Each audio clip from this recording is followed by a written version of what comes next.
प्रिय मित्रों, इस संसार में बहुत से लोग अपनी दुर्बलताओं के बारे में ही सोचते रहते हैं, अपनी कमियों के बारे में ही मनन चिंतन करते रहते हैं और बहुत दुखी और उदास रहते हैं।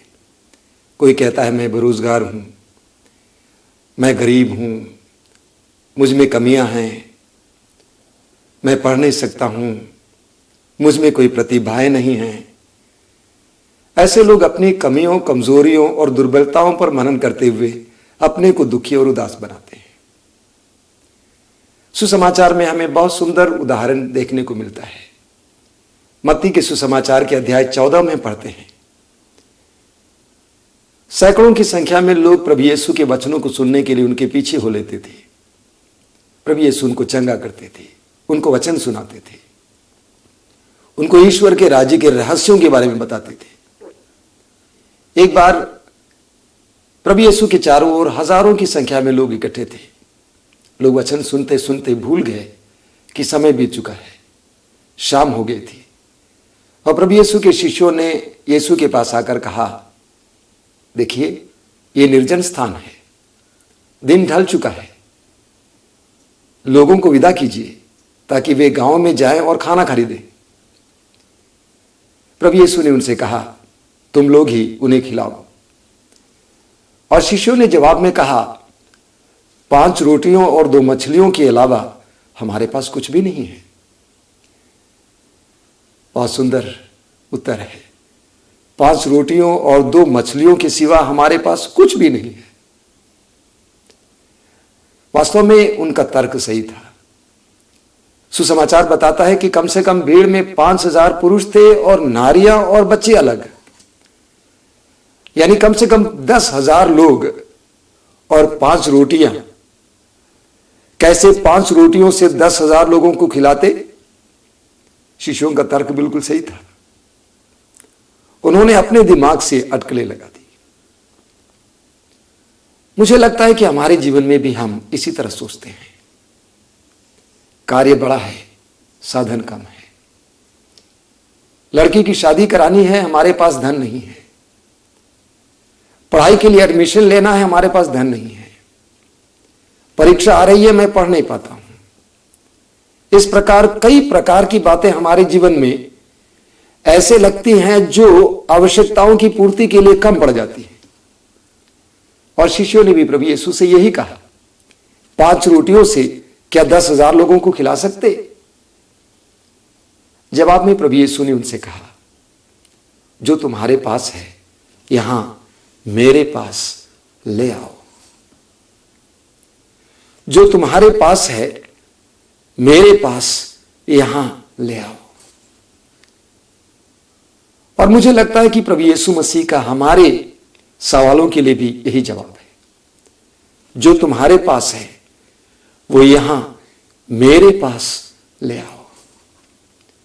जो तुम्हारी परिस्थिति है वो मेरे पास ले आओ।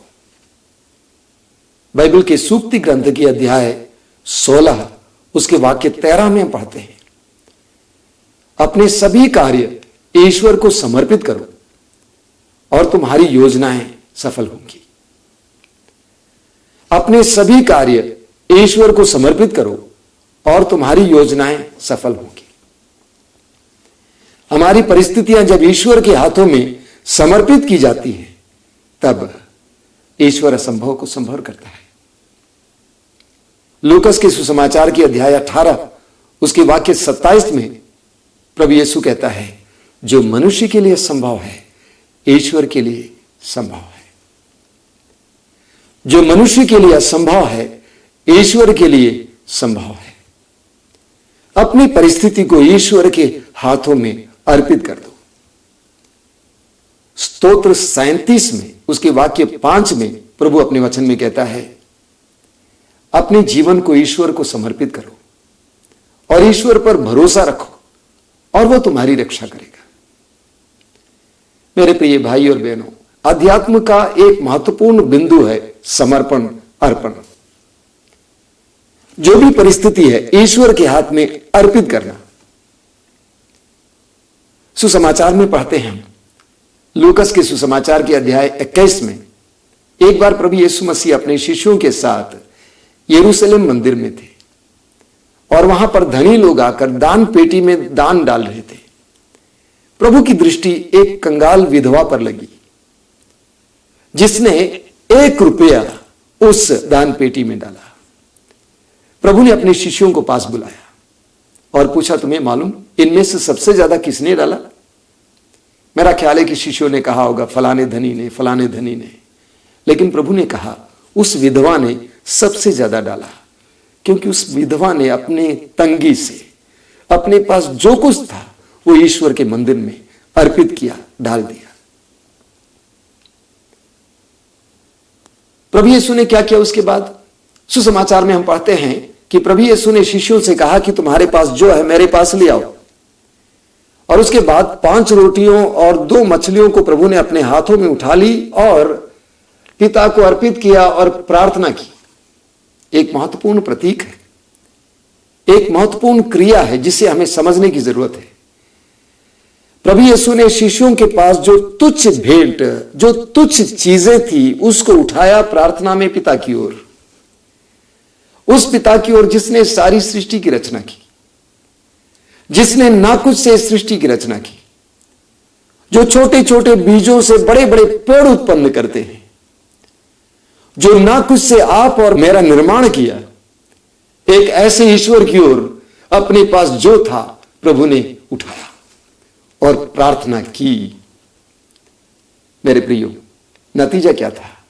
सुसमाचार में बताता है कि 10,000 लोगों ने खाया पिया, तृप्त हुए और 12 टोकरियां रोटियां बच गई। 12 टोकरियां। और ईश्वर यही करता है। हमारे पास जो है, हम जब ईश्वर के पास देते हैं, ईश्वर के पास लाते हैं, ईश्वर को अर्पित करते हैं, तब ईश्वर उस पर आशीष बरसाता है। मैं लोगों से कहा करता हूं, धन काफी नहीं है, धन पर आशीष होनी है। प्रतिभाएं काफी नहीं है, प्रतिभाओं पर आशीष होनी है। पढ़ने की शक्ति काफी नहीं है, उस पर ईश्वर की आशीष होनी है। इस दुनिया में बहुत से लोग हैं जिनके पास धन है, बहुत से लोग हैं जिनके पास प्रतिभाएं हैं, बहुत से लोग हैं जिनकी अच्छी बुद्धि है, कुशलताएं हैं, इसके बावजूद जीवन में विफल हैं, जीवन में निराश और उदास है। कई उदाहरण हमें मिलते हैं। पैसे पर आशीष चाहिए, उसके लिए हमें सब कुछ प्रभु की ओर उठाना होगा, सब कुछ ईश्वर के पास लाना होगा। जिसने दिया उसके पास ले आना जरूरी है। कुछ महीनों पहले एक पति पत्नी अपने एक बच्चे के साथ मिलने के लिए आए थे और पत्नी का यह शिकायत था कि पति शराब पीने लगा है। पति पत्नी दोनों बैंक में काम करते हैं। मैंने उनसे पूछा प्रभु को कितना देते हैं? वे लोग समझ नहीं पाए। मैंने पूछा प्रभु ने आप दोनों को नौकरी दी और प्रभु के राज्य के विस्तार के लिए, प्रभु के कार्य के लिए आप कितना निकाले हैं और देते हैं? उन्होंने कहा कि अभी तक नहीं दिए हैं। और मैंने कहा इसलिए ही शैतान आपका पैसा ले जाता है, आपका पति शराब पीता है। जब ईश्वर ने हमें दिया, उस ईश्वर को वापस देने के लिए हम तैयार नहीं हैं, तब हमारा धन, हमारी प्रतिभाएं, हमारी कुशलताएं, सब कुछ गलत रास्ते पे चले जाएंगे। प्रभु ने कहा जो तुम्हारे पास है वो मेरे पास ले आओ, और प्रभु ने उसे प्रार्थना में ऊपर उठाई। हमें राजाओं के पहले ग्रंथ के अध्याय 17 में एक बहुत सुंदर उदाहरण पढ़ने को मिलता है।